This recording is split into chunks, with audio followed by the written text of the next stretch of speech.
দেশের বাজার স্থিতিশীল রাখতে আমদানিকারকদের জন্য পেঁয়াজের ইম্পোর্ট পারমিট উন্মুক্ত করার দাবি জানিয়েছে সোনা মসজিদ আমদানি ও রপ্তানিকারক গ্রুপ। মঙ্গলবার দুপুরে চাঁপাইনবাবগঞ্জের সোনা মসজিদ স্থলবন্দরে আয়োজিত সংবাদ সম্মেলনে লিখিত বক্তব্য পাঠ করেন সংগঠনের সভাপতি মোহাম্মদ একরামুল হক। বক্তব্য দেন সাধারণ সম্পাদক মোহাম্মদ আরিফ উদ্দিন। এ সময় অন্যান্য নেতৃবৃন্দ উপস্থিত ছিলেন।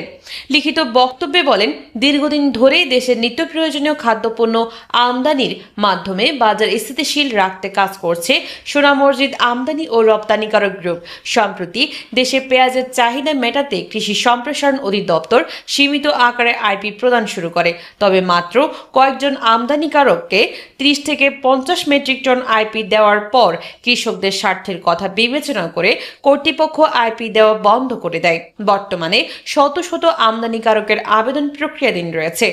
সংগঠনটি অভিযোগ করে জানায়, এ অবস্থায় কয়েকজন আমদানিকারক হাইকোর্টে রিট করে হাজার হাজার মেট্রিক টনের আইপি পাওয়ার আদেশ নিয়েছেন। এতে করে বাজারে অস্বাভাবিকতা দেখা দেওয়ার শঙ্কা তৈরি হয়েছে।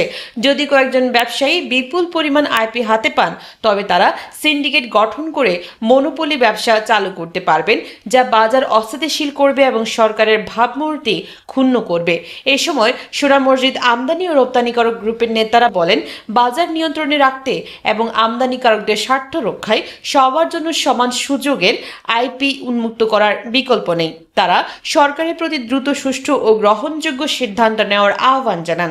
Desk report, Chapai journal, Chapainawabganj.